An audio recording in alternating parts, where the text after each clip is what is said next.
It's like volume. You know, volume, volume, volume, like, which is the slogan of any good marketing strategy. Volume, volume, volume. Now, I admit, I'm getting a little older. And the one thing about my plumbing is, like, when I was younger, I was like municipal water.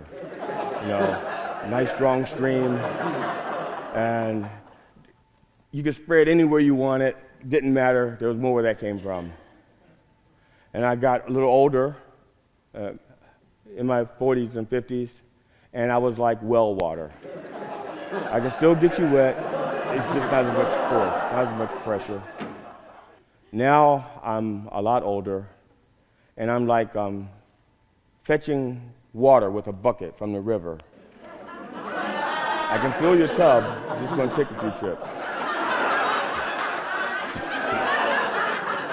Now, something unusual happened to me the other day, a couple weeks ago, as a matter of fact. And I shouldn't have said that. But anyway, something unusual happened to me. And what it was is, there was a woman of whiteness had approached me, and she wanted to touch my hair. And she literally, it was after a show, and because right after, you see a show and your first instinct is, I want to touch your hair. I mean, obviously. It's like, and you're all going to want to do it. And it's okay, I'll stand out there and I'll take pictures while you're touching my hair, it's fine. I'm used to it now, I used to be a stripper, I'm used to it. So, and she says, can I touch your hair? And I said, sure. And she's looking at my hair and she's like, wow. And then she looked at my skin and goes, oh my goodness. She says, how old are you? I said, well, I was born in 1959. You can do the math. If you can't, I'm 42. And she says, with all sincerity, black doesn't crack. I said, you're right, it doesn't. But my bones are white. And those motherfuckers are cracking all the time. I said, as a matter of fact, if you listen right now, you can hear those little crackers going, especially in my right there. You can hear them. And the only reason why it was unusual because it happened a couple of weeks ago, and usually it happens in February, when everybody has permission to touch black people's hair.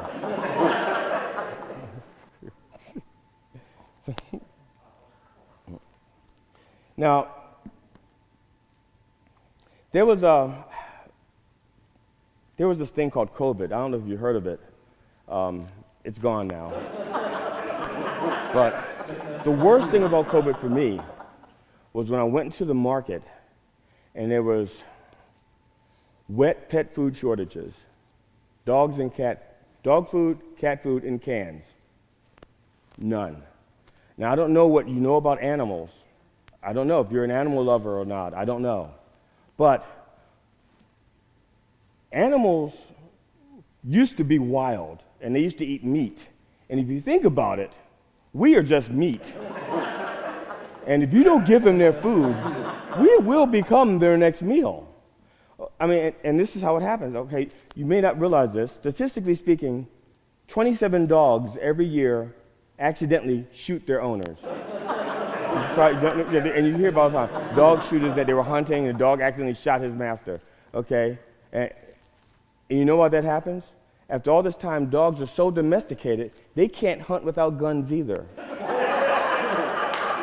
But cats, they maintain that part of themselves. Cats can still, well, they'll eat you in your sleep. There's no gentle way of putting it. It's not like they'll kill you in your sleep. They're not savages. Okay, they won't tear you apart. They'll cross your face and smother you. And then they'll eat you, starting with the soft parts. So when we saw that there was no wet cat food in the store, we began to panic because we only had like a week's worth left for those cats. And so we said, okay, well, we'll start looking around. We start experimenting, trying to get them to like something else. I mean, they only eat fancy feasts, gravy lovers, turkey and chicken flavor. That's it. That's what they eat, nothing else. So I got little Friskies, chicken chunks and gravy. I brought it home, put it in their little thing, and I smash it up so it looks just like the other stuff. Tastes the same to me. There you go. Ali was the first one to look at the food. Ali was short for Muhammad Ali Cat. He looks at it, and he looks at me, and he goes,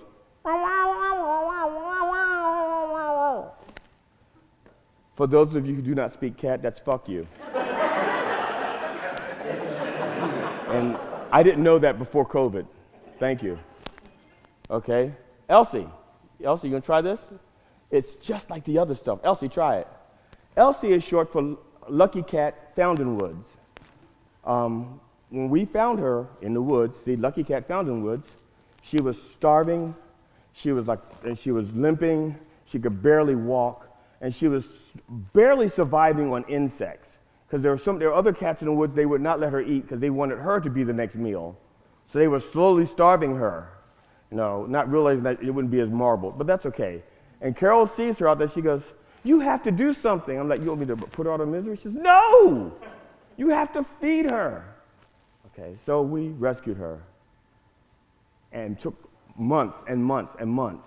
But now, she went from only surviving on insects to only eating Fancy Feast, Gravy Lovers, turkey and chicken. That's it. So when I put that down, Elsie looks at it and she goes,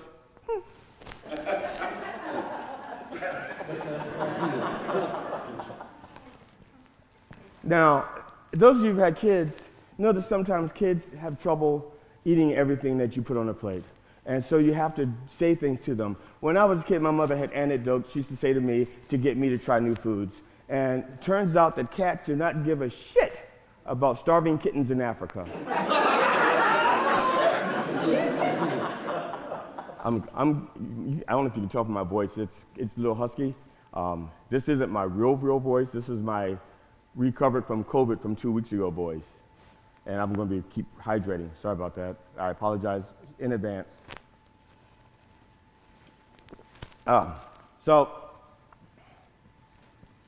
now we're desperate to find food for the cats. We have to find what they eat. So I wind up walking the streets looking for cat food. Now there are a lot of moms out there who are going to be doing the same thing, trying to find Similac and Enfamil.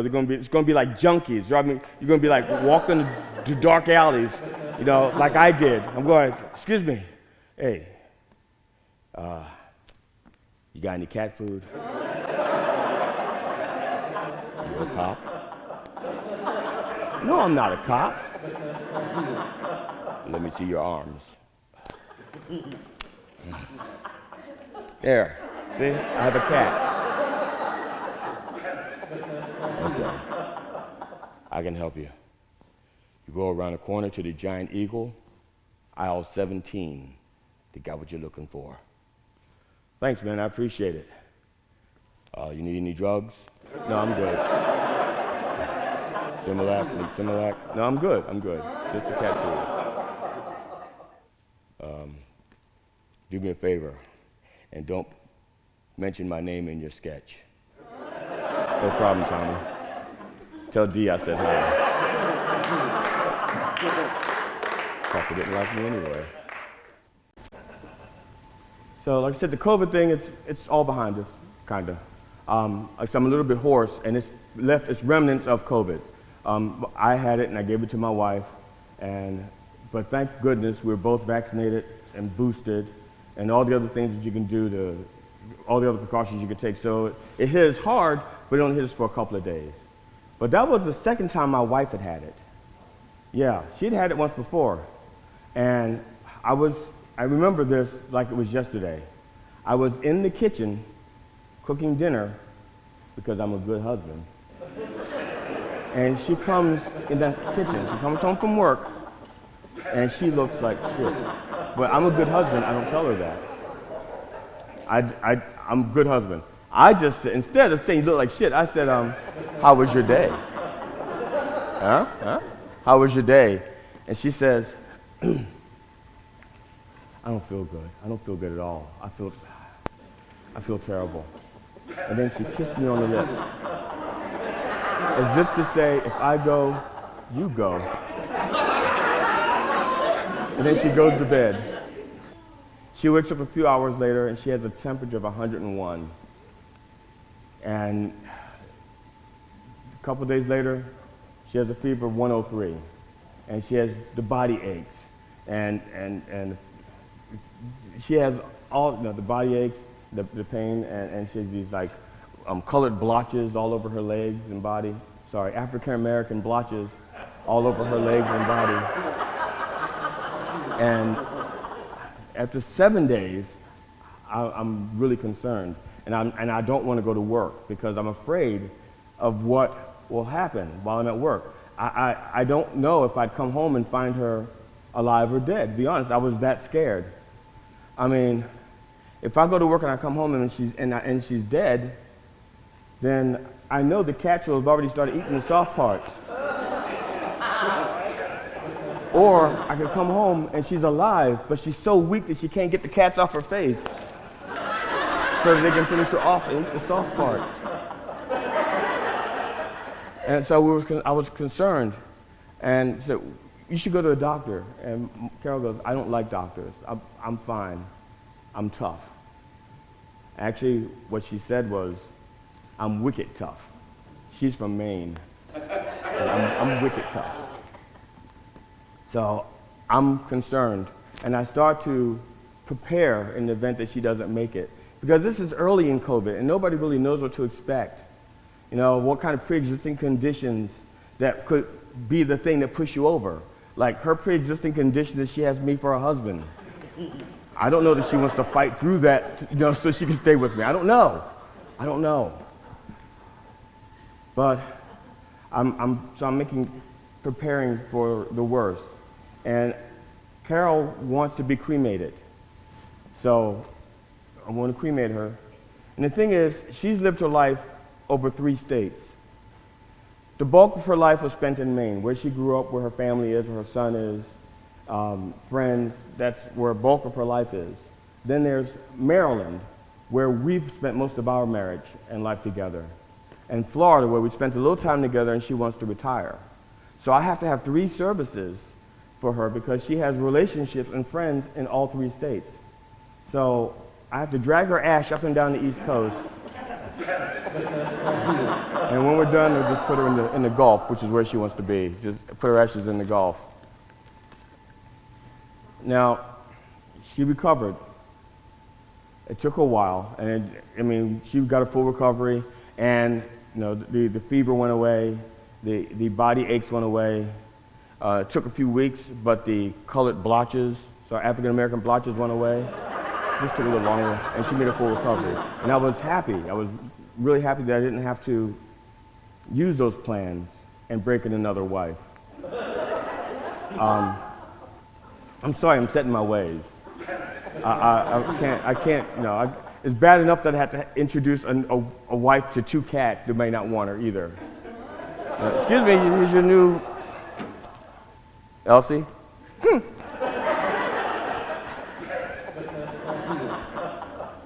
So I was happy that I got to keep my wife, and I was really happy that I didn't have to explain to the police why there was a dead white woman in my bed, and she's not a hooker.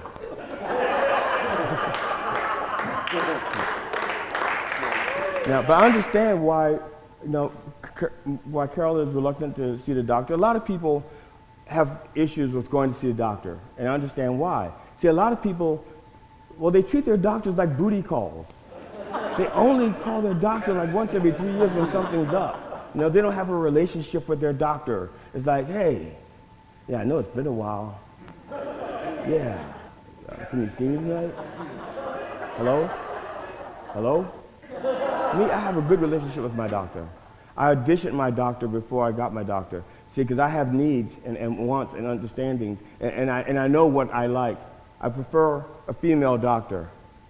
And part of that is because they're going to be putting their hands in places where most people don't get to put their hands. And if it's a woman doctor, I can at least pretend there's something else going on. If it's a guy doctor, and if I like it, I have to figure out 2 things. One, am I going to like it all the time, or is it just with him? And if he's that good, why is he only a doctor and not doing something like making money on the internet, OnlyFans? I'm just saying. But with a woman doctor, at least I can pretend there's something, I can say, okay, we're good. I like this. But when I call to audition and I'm looking for a doctor, I can't just say, hi, yeah, I'm G.D. Fenderson, I'm looking for a new doctor. Yeah, I'd like a female doctor, please. Why do I want a female doctor? Okay, I can't tell them what I just told you. I have to tell them the other truth that I also believe. And that is that if you have a woman with the same credentials as a man, you know that she worked twice as hard to get those credentials than that man did. And if she's an attractive woman, she worked 3 times harder because she wants to be appreciated for the A's that she got on her exam and not the C's that she has on her chest. So when I tell them why I want a female doctor, I say, I know because she had to work harder to get to where she is. And they appreciate that because they know. And then I ask them a follow-up question. How big are her hands? I know what I like.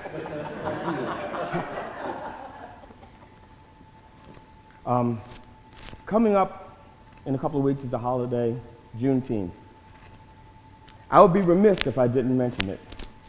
For those who are not familiar with Juneteenth, it is the Independence Day of the African American community. It is the day when that commemorates the last day of slavery, when the last slaves were actually freed. That's what Juneteenth is. Not a lot of people know about that. And you know why? Because it's not a drinking holiday. All of our really good ethnic holidays are drinking holidays. St. Patrick's Day for the Irish. Cinco de Mayo for the Hispanics, Latinos, Latinas, Latins, Latinx, and July 4th for white people. I'd say for white people because my people weren't free. So, but those are drinking holidays, and the reason why Juneteenth is not famous is because it doesn't have an alcohol sponsor. If I say St. Patrick's Day, you immediately can think of, Guinness, thank you, Killian and Jameson, right? You have product to go behind that holiday. If I say Cinco de Mayo, you know some, yes, tequila, Cuervo, Dos Equis, okay? They have sponsorship. That's why they're popular. And July 4th has wild turkey, fireworks, and first aid. Because nothing says freedom like explosives, alcohol, and hospitals. And that's what's missing from Juneteenth. It needs an alcohol sponsor. Yeah, okay, well, we have February. Let's not fuck February. You know why? Because February it was meant to, I don't even know what it was meant to be, and I'm black.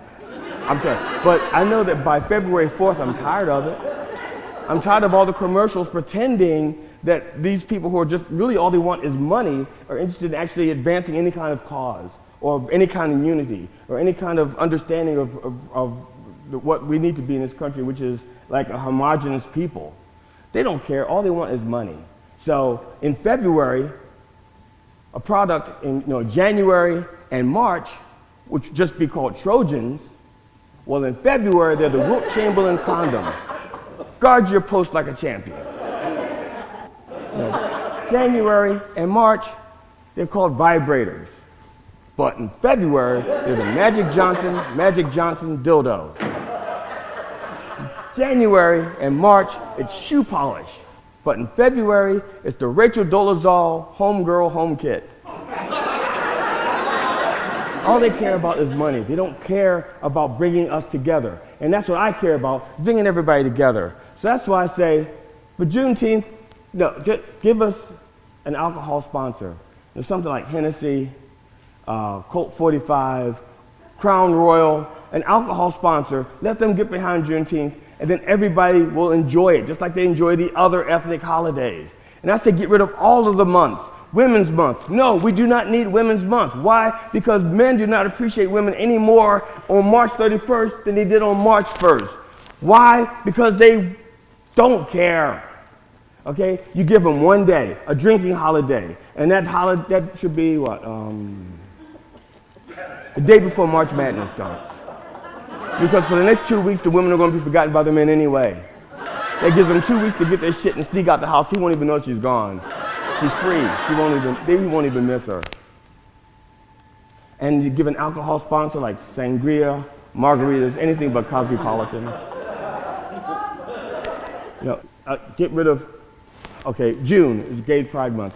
We don't need Gay Pride Month, okay? We just need one day for people to drink together, because that's how you get to know people, okay? This country is full of racists and homophobes and just people who just hate people for no damn good reason. But you know who everybody loves? Their drinking buddies. Everybody loves their drinking buddies. And you know how I know that? In the 80s, I used to work with a humongous racist named John Roble. Humongous racist. We worked in retail. We were commissioned salespeople. And he would not wait on black people. And we were commissioned salespeople. He would see a black couple and he goes, tell me, you go wait on them. They don't have any money. I'd wait on them. And they had money. And they'd buy a washer and dryer. And I'd have a commission check too. Fine. And he and I we sat down and we broke bread together. We broke beer. So we got drunk. And I offered to pick up the check. And he was like, you have money?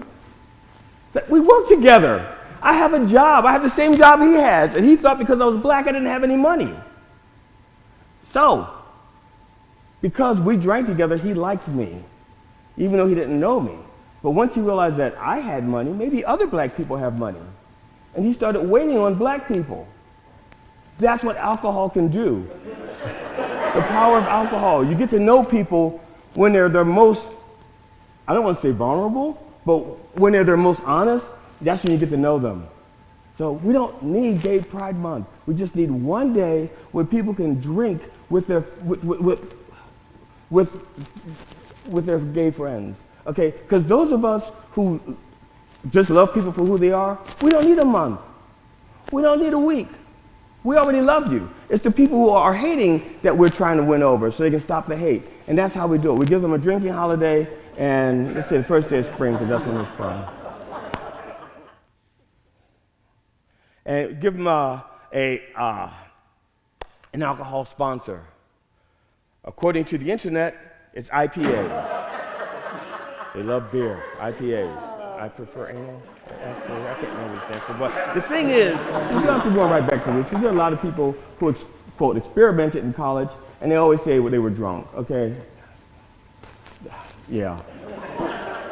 Here's the deal.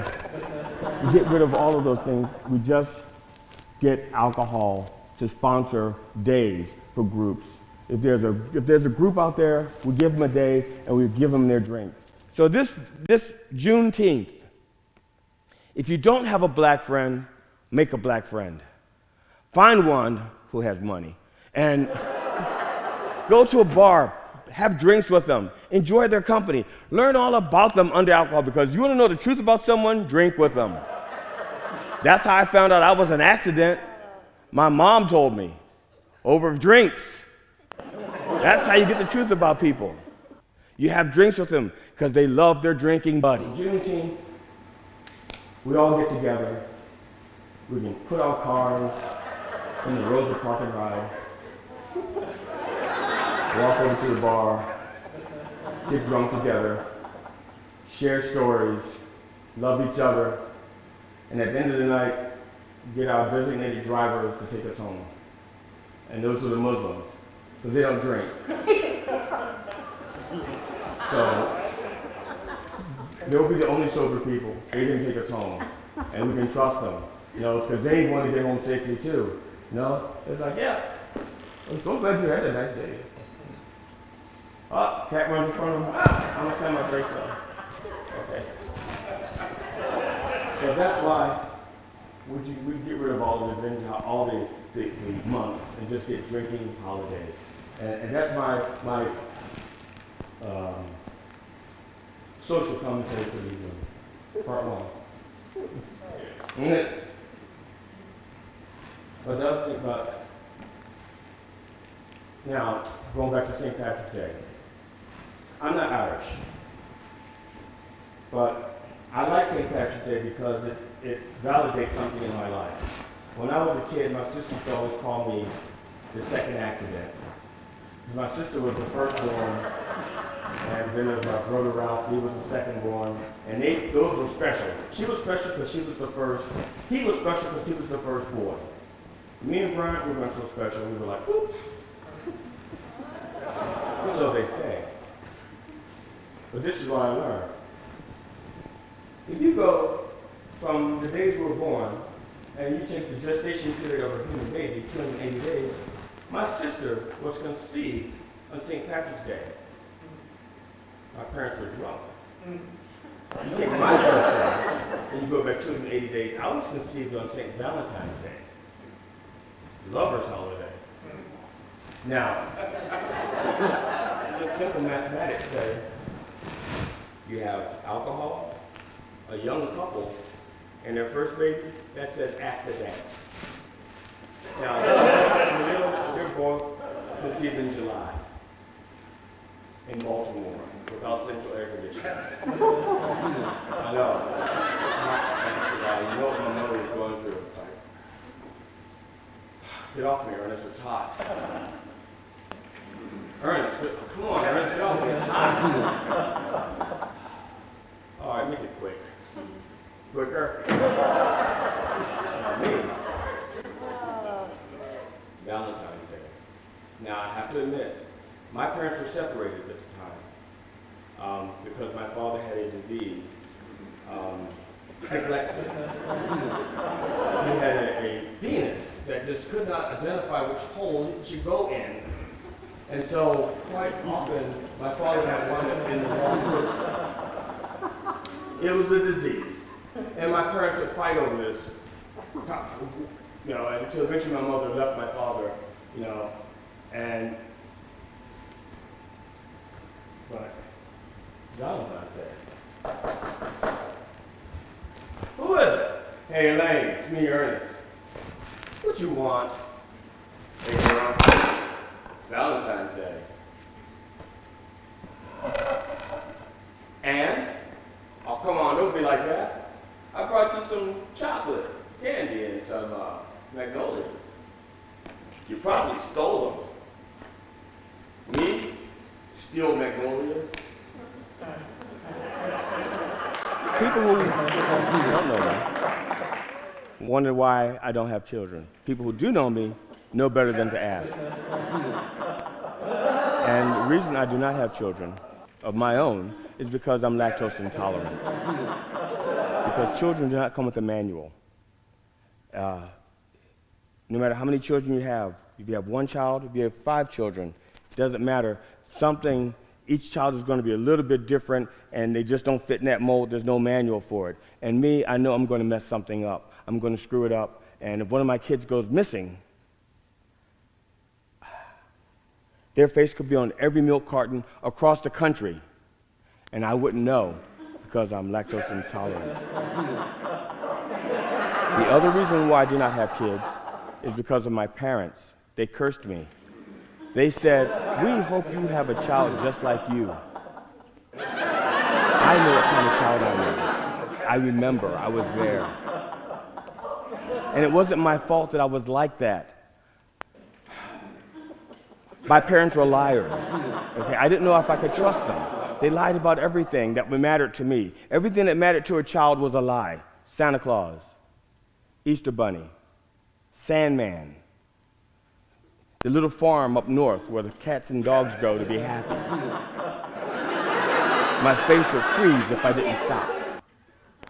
All the things that were important to me as a young child, my parents lied to me about. So how can I trust them? I mean, it's not like now kids have Google and Siri and Alexa. Do you know that thing that I'm old, I don't care. I don't have things in the house that talk to me and I don't see their lips move. I have a wife and that's good enough for me. I don't, a wife and 2 cats. I don't need a thing talking to me. But kids have that advantage today. They have Google. I didn't have that. I had encyclopedias. big, thick books that we kept in the basement because they were too big to put anywhere else in the house. And so if I had a question, I had to ask my mother or, Mom, what's sex? Uh-huh. Okay. Yeah? All right. Be right back. Going down the basement to check. Okay. Got it. Follow-up question, Mom. What's a prostitute? Ask my father. Okay. Hey, Dad, what's a prostitute? I'm not touching that one. What did your mother say? She says, now you don't want to touch him. So that's why I don't have any kids. Now, March 7th, 2019, I think it is now, I had surgery on my leg. I had my knee replaced. Because I'd had an accident at work, and for like 3 years I was in pain. I was in agony for 3 years. I had no cartilage in my knee. It was a work-related accident, but because of Liberty Mutual disdain for their Liberty Mutual disdain for their customers, they wouldn't let me get any treatment. They kept denying it. They kept denying my claim. So for 3 years, I'm in agony. I have no cartilage in my knee, and I'm walking around and working and doing all these things without cartilage in my knee, and I'm in pain all the time. It got so bad that I really wanted to replace the knee myself. You know, and I would have, except for, do you have any idea how hard it is to find replacement parts for a 1959 black man? Domestic? Not foreign, domestic. It's impossible. But eventually, got it done. And on the day of my surgery, my wife and I were in the waiting room. And the receptionist says, Mr. Fenderson, do you have a living will? And I said, well, I filled out a MOLST form, M-O-L-S-T. That stands for Medical Orders Life-Sustaining Treatment, in case you didn't know. Now, what that is, it's every state has one, but it's a little bit different. In Maryland, it has 10 questions on it. And basically what it is each question is a treatment, and you have to say yes or no, do you want them to do that treatment to save your life in case of emergency, something goes wrong. The first question is CPR, yay or nay? Well, yay. Next question, it doesn't matter. It's yes. If it's a life-sustaining treatment, if it can save my life, yes, do it. I don't care what it is. I don't care. If it can save me, do it. Okay? If it's sound medical treatment, fine. If it's unsound medical treatment, fine, do it anyway. You know, if it's a long shot, great. If it's a shot put, I don't care. If it saves my life, do it. That's all I'm asking. Yes. And the receptionist says, well, that's not the same as a living will. A living will is instructions for your next of kin. So in the event that you cannot speak for yourself, they have permission, to speak for you. And I said, oh, I don't have one of those. And my wife says, yes, you do, but she walks out of the waiting room. And I don't know if she understood the question or not, but she goes, yes, you do, and walked out. And I'm like, I didn't fill out one of those. I did not fill out a form, so I don't, and if she filled it out, I do not know that we have the same priorities. I'm saying, yes, everything you can do to save me, but I'm thinking, what was our last argument? And who won? Because this may be like the last word to that argument.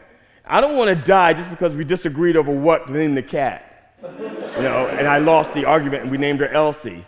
That shouldn't be a life death situation naming a cat. I can see if we were arguing or fighting over dyslexia, and whether or not it's nature or nurture, because my father had it, I have it too. I don't, but I'm just saying, if that were the argument, I could see arguing over nurture or nature for dyslexia, I could see that being life or death, yeah. But a cat name, no. Nobody should die for pussy. Sorry. My wife and I were watching television. I can't remember if it was the ESPN Classic or ESPN Deportes. I can't remember, but it was basically just highlights. And she noticed that in these sports highlights, the men were always spitting. Spitting tobacco, spitting gum, spitting sunflower seeds, spitting water, spitting Gatorade, spitting spit. They were just always spitting. And Carol says to me, men do an awful lot of spitting. Men are always spitting. Women don't spit. Okay, it's not a secret. But she's not going to hear it from me.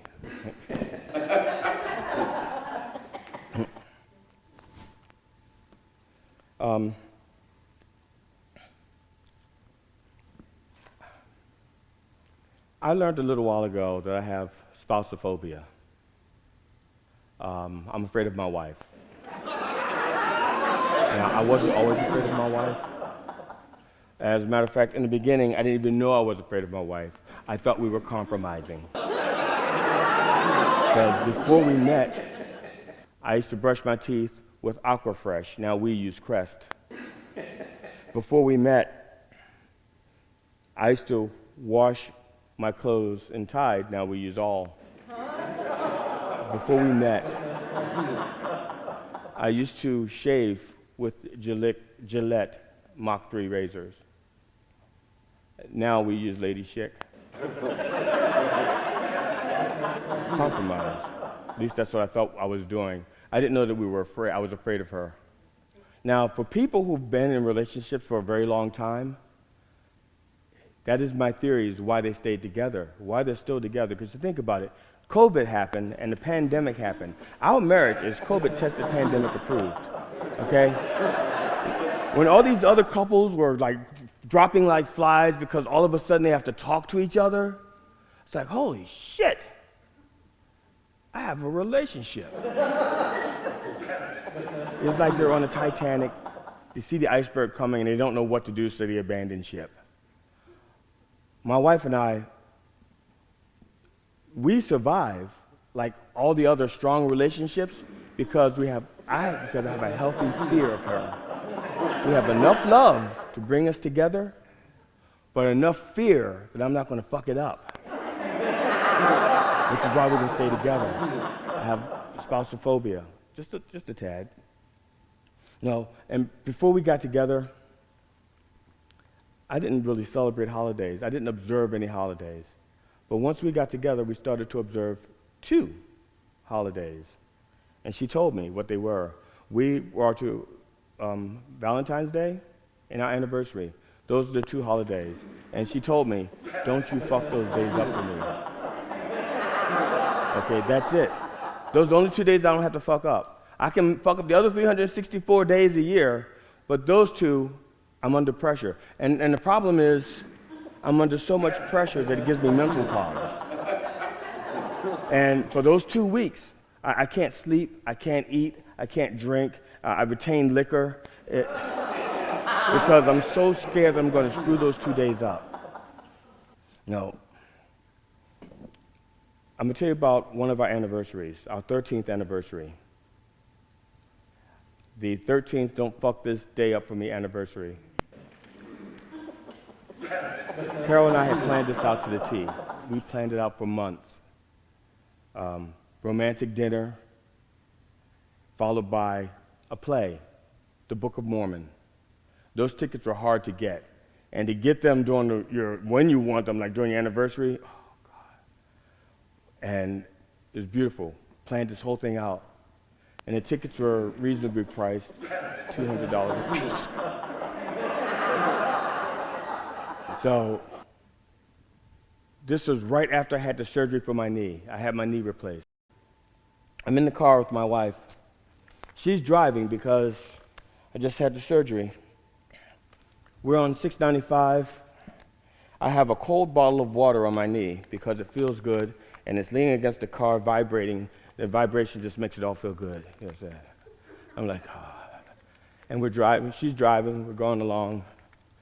And I hear her say, "What the fuck is she doing?" And I look, and there's a car coming towards us.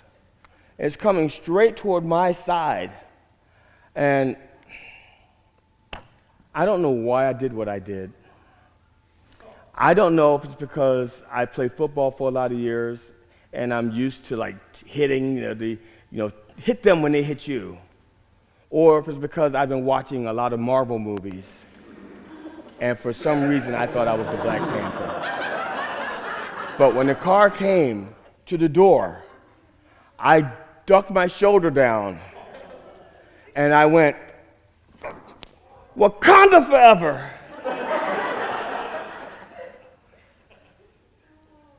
The car went flying across the median. I just went flying across. And Carol is she's behind the wheel and she's avoiding obstacles left and right. And she's going, "Jesus fucking Christ! Jesus fucking Christ! Jesus fucking Christ!" And on the last Jesus fucking Christ, the car starts to go up like this. And I can feel the car lifting up. And I'm thinking, this could be bad. Or this could be like the rapture. But if you know your scripture, 2 Corinthians 2 Furious, if a married couple dies in a car crash, they don't go to heaven because they're stuck together blaming each other. So the car is up on 2 wheels like this, and Carol is doing the best she can, and then everything slows down. And I look around, and there are cars coming down 695. They're going to kill us. I know what to do. I have a plan. I've prepared for this moment my entire life, and I'm going to reach for the steering wheel because I know what to do, and I freeze. Spassophobia. It kicked in right as I was reaching for the wheel because I seriously thought that if I grabbed the wheel from her, that she would be mad at me because I did not trust her to save our lives. And so I froze. And if you've ever been in a life-threatening situation where that 1/2 of a second, that fraction of a second just seems like a minute, 2 minutes, 3 minutes, that's what it was like. And during that time, I had an epiphany. I remembered that before Carol's father died, I promised him that I would take care of his daughter. I guess he should say which one. But I promised him I knew I was talking about Carol, and he assumed I was talking about Carol. So I couldn't let anything happen to her. And I was not going to die like that. I was not going to be in wherever the next place is with him on one side saying, "You promised you'd take care of my daughter. And you let her die because you were afraid of her?" And then have her in the other ear going, "What about our wedding vows? You said you'd take care of me. And what's this? You're just afraid? All of a sudden you're afraid of me? All of a sudden you're afraid of me and you let me die?" It's like, whoa. Not all of a sudden. I've always been afraid, I just didn't know it.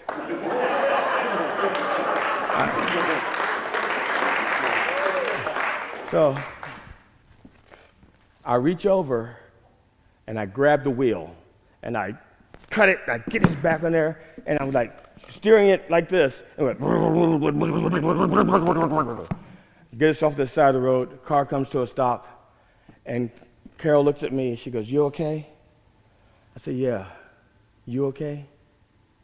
She goes, "Yeah." And then she said something that changed our marriage forever. She looked at me and she goes, "You saved my life." "You're right. I saved your life." "All right. Yeah. What's it worth?" "Yeah. I got a get out of jail free card. Can I be friends with Billy again?" That's pushing it. I know it's pushing it. So I get on the phone, I have 911 on the phone. And they say to me, I'm telling them what's happening. And I said, no, we don't need an ambulance.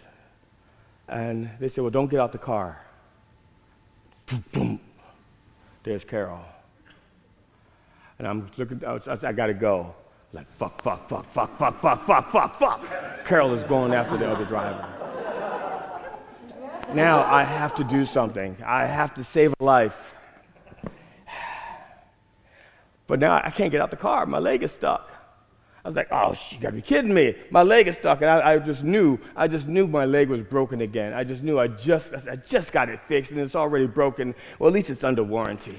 So I put my seat back and I scoot out the back of the car and I hobble over and this is what I hear. Carol is in the woman's face. What the fuck is wrong with you? What the fuck were you thinking? You're ruining my anniversary. We got tickets for a show. Those tickets were $400. You could have hurt my husband. In that order. And if I hadn't shown up, she may not have even thought about me. I don't know. That was the order it went in. Fuck up the anniversary. Husband last. The police show up. And one comes to our car, one goes to the other car. And the cop that comes to me, he has his pen out, and I'm talking to him, and I said, look, first thing I say to him is, we're okay. We don't need an ambulance. My wife is fine. I'm fine. I said, today's our anniversary, and we have tickets to go to a show, and a dinner and a show. We have to get there. And I looked at him, and I said, I didn't fuck this up. You write that down. And I said, and he looked at me, and there's water all over the front of my pants. And he looks at me, and I said, this is not pee. You write that down. And he says to me, that's too bad. Because if you pee your pants, that's an extra $1,000 from the insurance company. An extra $2,000 if you poop. Have any of y'all read your insurance policies with your cars? Did you see that in there anywhere? Any of the fine print that tells you if you piss your pants during an accident, they'll give you another $1,000? Do you know how easy it is to piss your pants in a car accident? But they don't tell you because they don't want to give you $1,000? You don't even want to know what I do in my pants for $3,000. So they try to help us find a ride, an Uber, to get there because our car is undrivable. So Carol and I are like both trying to get Uber on the phone, on our phones, because we don't have Uber. We're trying to download the app, and we're both going, it's like a race, it's like a competition. And she wins. She goes, there's an Uber 150 to 200 feet away from us. Yes. The car that hit us is an Uber. The car that hit us is an Uber. And it still works. It still drives. Carol looks at me and she goes, we are not getting that fucking car. And the police officer says, and you shouldn't. So they go to take us to the theater, state troopers, but they can only put one of us in each car. So I'm in the front of one, Carol's in front of the other, because I guess they can't throw us in the back because it really looks bad. But they're taking us to the theater with the lights on and the sirens, because we only have like 10 minutes to get to the theater. And they're woo, and they're gone. And we get there. We get there, I'm gonna say the show starts I'm gonna say the doors open at 6, and it's like 10 minutes to 6. We have like 10 minutes to check in, roll call, whole lot crap. And we get out the car. Everybody's looking for a VIP because you see two state troopers pull up with lights and sirens. That's got to be a celebrity in that car. Carol gets out, glasses crooked, hair's disheveled, clothes a little cockeyed. I get out, my hair is still gorgeous, but my clothes are messed up. I'm wet all in the front. And the usher looks at me, and I feel obligated to explain to him why we look like this. Because I know what they're thinking. Because I know what it looks like. It looks like we got caught in a bad traffic stop, and the police realized they made a mistake and said, you know something, our bad. How about tickets to a show? That's what it looks like.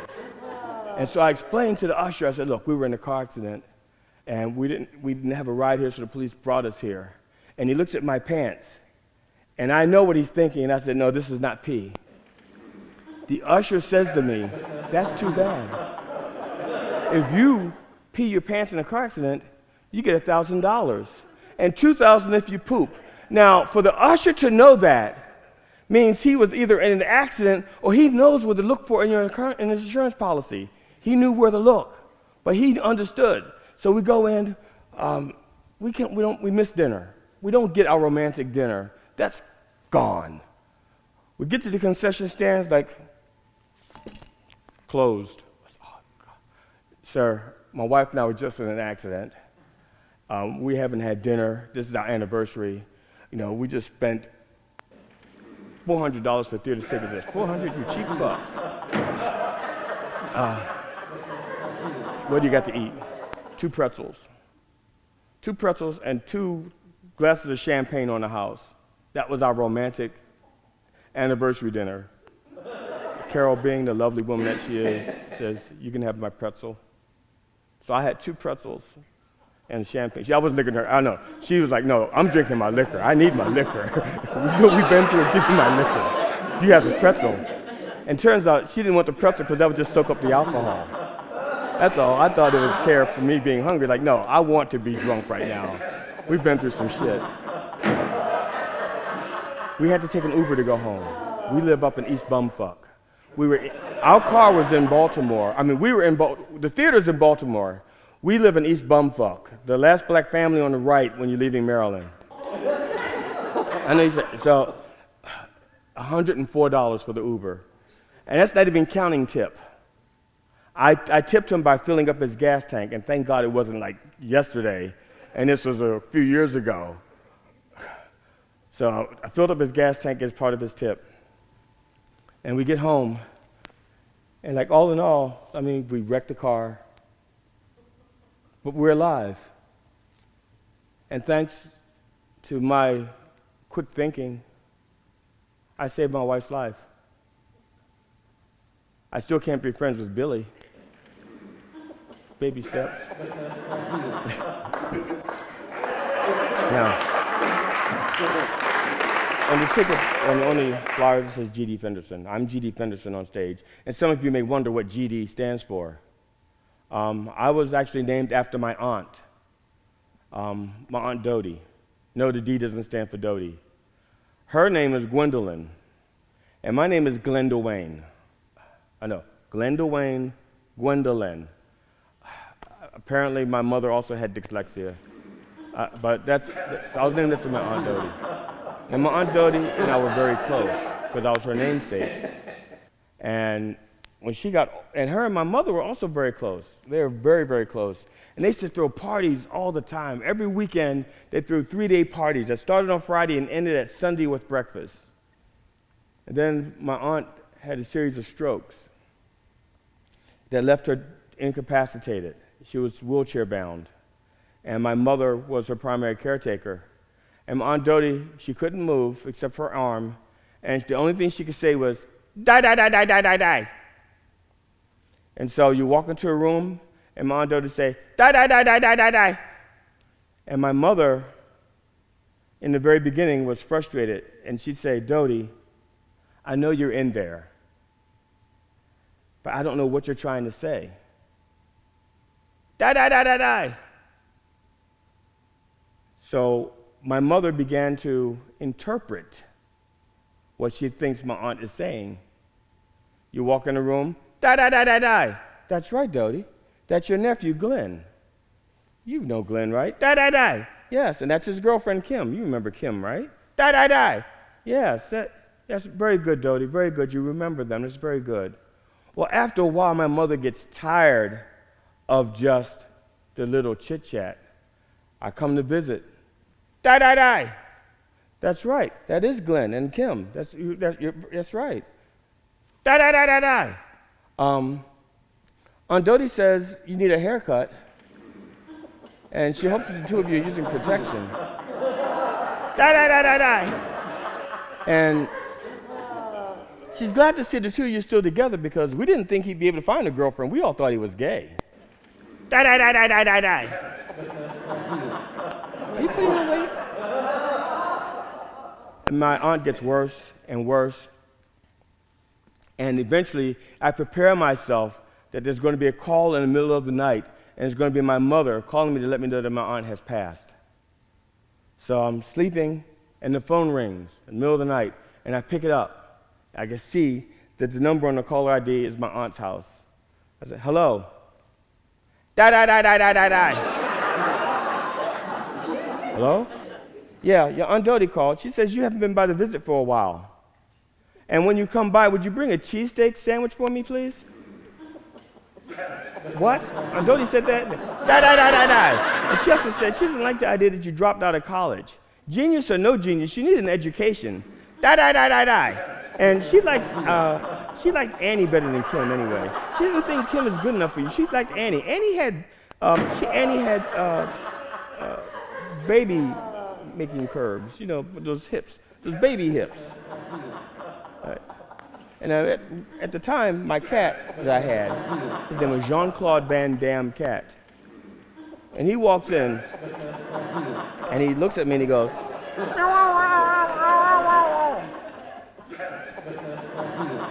Mom, Jean-Claude just walked in, and he says he doesn't think that Aunt Dodie is saying those things. And he thinks you're using her as an excuse to say things to me that you wouldn't say to my face. Die, die, die, die, die. Oh, that's bullshit. Aunt Dodie says that's bullshit, and what would you think that I would do that? Shut up, I'm not being mean to my mother. Well, you talk to her. Oh, yeah. Well, fuck you. You thought I was gay, too. So, I let my mother and my cat talk this out. I'm not gonna. Damn cat. Jean-Claude Van Damme Cat. A little while ago, I lost my job. All right. Technically, I didn't lose my job. I know where it is. Okay? It's in the warehouse. It's just outside of my supervisor's office on Sheriff Bennett Road over at Penguin Random House. That's where I left my job. It wasn't lost. I set my job there, and I went home thinking that I was going to come back to do my job the next day. That was the plan. It wasn't lost. I knew where it was. I came back the next day, and they said, we need your badge. You no longer work here. So what? I said, my job is, no. You misunderstood us. See, it wasn't your job. It was our job. We were just letting you do it for a while. Now, we want someone who can do it, who doesn't break our equipment by running into doors. You gotta be shitting me. 2 doors and a wall. You're gonna let me go like that? Okay, I don't know how many of you have ever driven a forklift and worked in a warehouse, but after 2 months of driving on a forklift, you're going to want to hit shit. They should just be happy I wasn't aiming at people. God. Now, when I started working at Penguin Random House, they had over 1,000 people working in that warehouse, over 1,000. And living in Carroll County, knowing what the gun situation is, and knowing that Carroll, like I said, there's 1,000 people working there, statistically speaking, okay, even in Carroll County, if you have an emotional support animal, that animal bet you has a carry conceal permit. Now, so statistically speaking, Penguin Random House has at least one workplace shooter. They have to. Statistically speaking, they have to have one. You can't tell me there's over 1,000 people in there and nobody's a little bit crazy. And the thing is, I wanted to know who that person was. I don't want to wait to find out on Wednesday that everybody knew on Monday who Tuesday's shooter was going to be. I don't want to be watching TV and hearing people say things like, Yeah, well, I knew he was a little bit off because he made the hairs on the back of my neck stand up. Yeah, I knew he was a little bit off because put a knot in my stomach. I always knew he was a little off. He made me all wet down here. I love me some bad boys. So I wanted to find out who that person was going to be. So I started asking people. I said, excuse me, you just found out there's somebody in the building with a gun, workplace shooter. Who is it? And everybody would start telling me who they thought the person was going to be. And after a while, I got it narrowed down to 2 people. This is where I need your help. I need a man's name and a letter of the alphabet. So holler out the man's name. Anybody? Mike? Cool. And a letter of the alphabet. Q. Okay. Now, the reason why I asked that, because this is a true story, and I don't want to, since we're in Carroll County, to out the people. Now, I got to, like I said, work around different departments, and those 2 names kept popping up over and over again, Mike and Q, Mike and Q. Now, Q, oddly enough, that was not his real name, but he was Hindu. And nobody took the time to learn to pronounce his last name. So they just called him by his last initial, Q. That's it. But Mike, I got to work with him one day, and I said, Mike, you just found out there's a workplace shooter. Who is it? He says, me. Not me, no, Mike. Me. So I knew, and he knew. If there's somebody who's going to lose their shit, it's going to be him. So now I know what to. All I need now is a plan to save people's lives, because I know who the shooter's going to be. It's going to be Mike. He just told me. So I'm going to save everybody's lives if I can. So all I have to do is make sure Mike keeps his job, keep him happy. So one day Mike says to me, I'm feeling a little off today. I said, what's up, buddy? Want to talk about it? He goes, I don't know, I just don't feel right. He said, I slept through the night. I slept all through the night, and I'm not used to that. I'm used to tossing and turning with thoughts all going through my head. And last night, I just slept all through the night with one dream. I'm like, you want to tell me about it, buddy? He goes, I realize that you're the only friend I have in here. And it'd be a real shame if something happened to you. I said, but does something really have to happen to you, Mike? Me, I'm your friend. Other people, but me. He goes, I don't know, I just don't feel right. So we talked. I sat there and I listened to him. And I listened until he felt better. And that was good. He felt better. But what would I do if he didn't feel better? How far would I go? I was like, Mike, okay, so what do you need? What do you need from me, Mike? What do you need? Okay, fine. There you go. Faster? Okay, faster. Slower? Okay, slow. Make up your mind, faster or slow? I got it. Fast, then slow. Fast, then slow. Okay, I got you. Okay, there we go. Okay. Just trying to keep you happy, Mike. Okay. And if he needed a ride to work so he'd be there on time, I'm going to do it. It's only an hour out of my way. I'll make sure he's keeping his job. And I'm going to wait by the guard's desk to make sure he comes in and he's happy. I'm waiting by the guard's desk for Mike. And he comes in. If he comes in and it's a hot day, but he's wearing a trench coat, Mike, isn't it a little bit warm for that trench coat, man? And that's a pretty big knife you got there. Sorry, machete. Why don't I carry that for you? You shouldn't have to carry the machete, your lunchbox, and your gun. So, AR-15.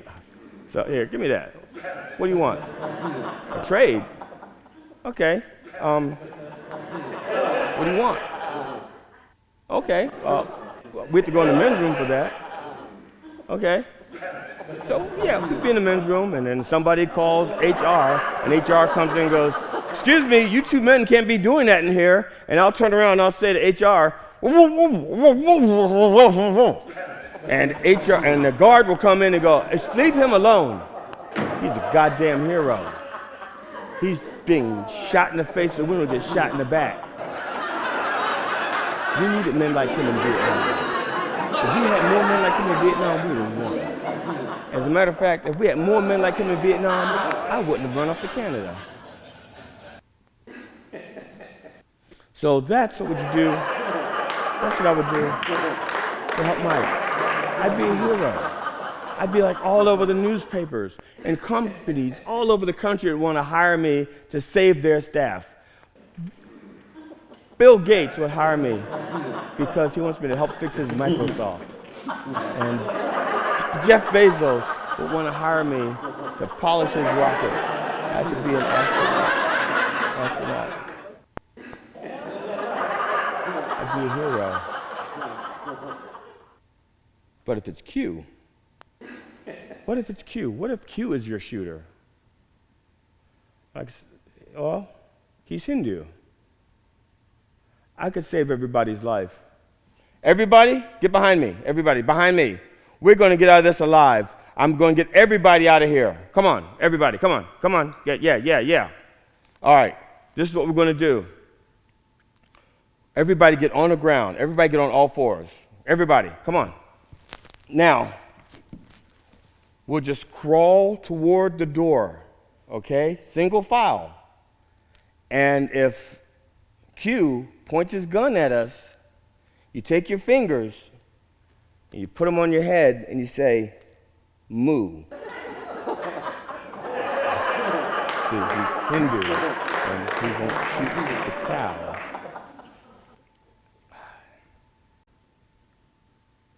I have, according to that clock is about 5 minutes slow? 3 minutes fast. That's what I said, 3 minutes fast?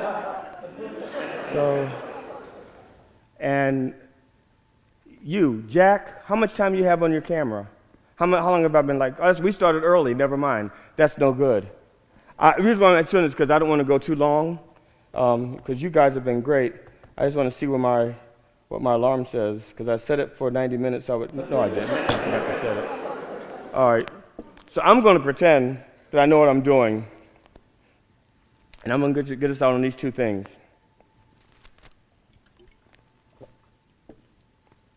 When I'm not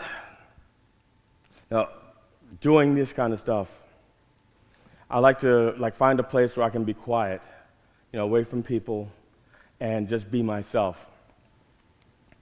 And in those times, I'm not a black man, I'm not Mensa, I'm not anything. I'm just me, and I'm at one with the universe.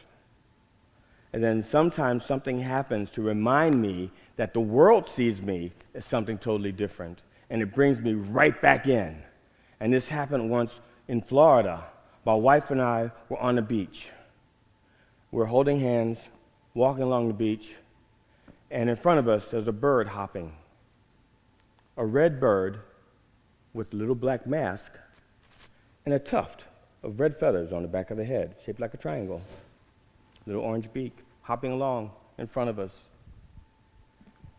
And you hear a little girl say, "Dad, what kind of bird is that?" And with all the authority of a father, he says, "That's a canary bird." And I'm like, I turn around slowly and I said, "Please don't be black, please don't be black, please don't be black, please don't be," oh, fuck, he's black. We were the only two black families on the beach, and now everybody else is going to think that we're all that stupid. That was the first thing I thought. I said, "Wait a second, isn't your wife white?" "Well, yeah, but we've been together for 18 years. Give or take a few drugs." And in that time, she has as much black in her as I have white in me. We've assimilated. Okay, she has a little more black in her, about 6 inches, but that's not the point. The thing is, we're on the beach, and I'm self-conscious, okay? Nobody else has pointed out that I was a black guy. I just feel self-conscious because another black guy is so stupid that he doesn't know what kind of bird that is. And I'm embarrassed for my entire race. So his other daughter goes, "Dad, I don't think that's a canary bird." And he goes, yes, it is. It's a canary bird. I don't know how a grown man could get to be that fucking old and not know what a cardinal is. Okay? They are the mascots for pro teams, college teams, high school teams, middle school teams, elementary school teams. Cardinals are all over the place. I don't think there's a person who doesn't have some kind of disability does not know what a cardinal is. He didn't. He thinks it's a canary. There are no sports teams of canaries for mascots. None. The closest thing I could come to was in Canada. They have a team called the Alouettes. And Alouette does not mean canary, it means little bird. And a little bird could be a hummingbird, a chickadee, a Canadian goose with a thyroid problem. But it's not a canary. There are no teams with canaries for mascots. Okay, well, maybe the miners, coal miners. But that's it. That's the only team that would have a canary for a mascot. So, one of the places I go to, also there's a lake that has ducks and a bench, and I like to go there to be at one with the universe also. And I'm on my way there, and there's a kid sitting in my spot feeding my ducks, ruining my universe, but he's there. But I'm okay. I'm fine. Zen.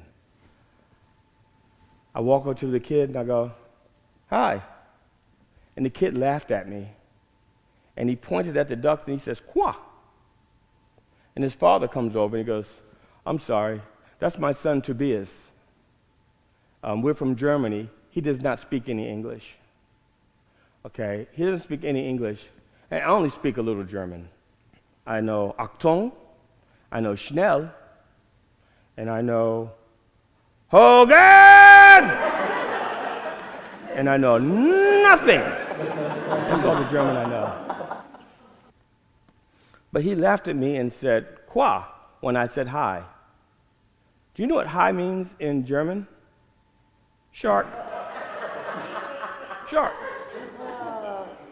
Don't you think shark is one of those words that should be the same in every language? You shouldn't have to guess what they're yelling if there's a shark nearby.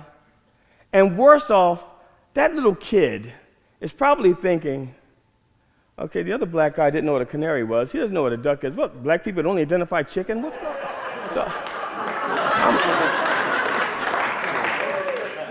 So, I'm concerned because my wife was just overseas. She was in Europe.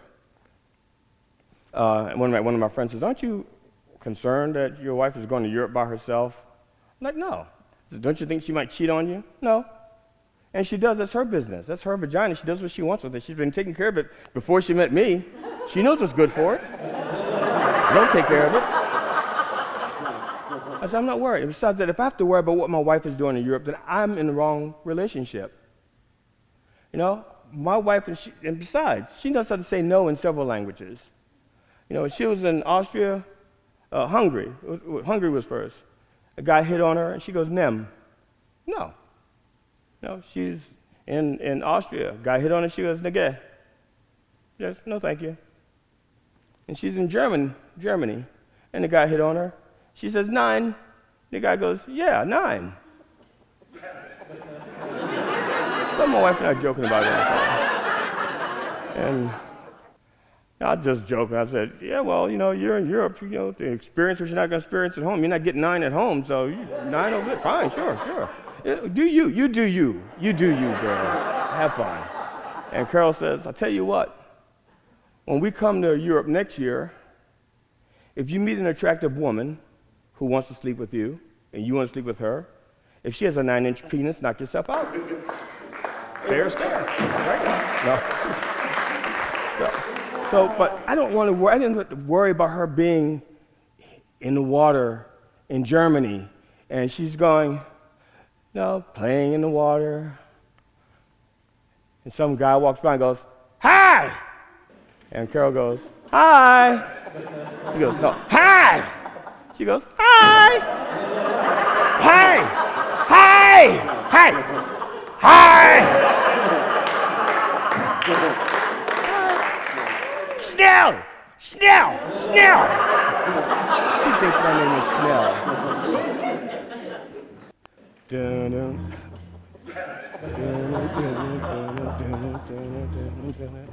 Thank you very much. I'm G.D. Fenderson.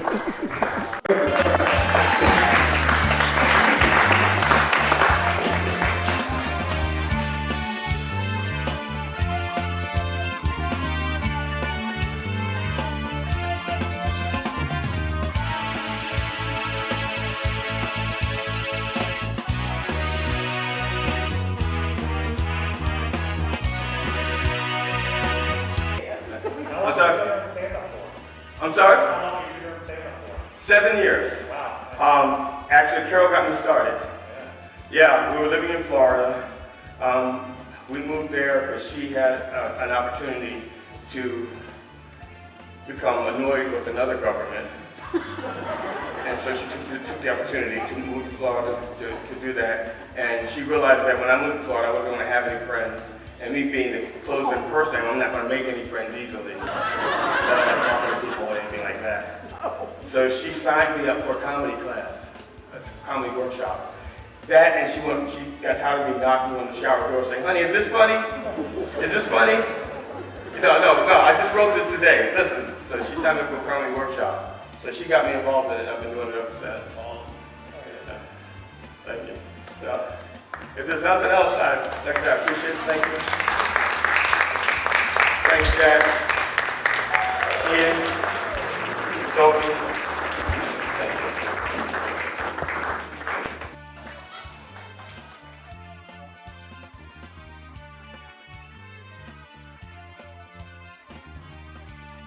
Look out for Psycomedy 201. Shoulda, coulda, woulda told that joke. If you enjoyed this, please check out these shows by G.D. Fenderson. My Parents Meant Well, The Comedian's Cut, and The Disillusionists. Both may be viewed on YouTube at no charge to you while supplies last. Go to www.sogdfunny.com, click on Order DVD.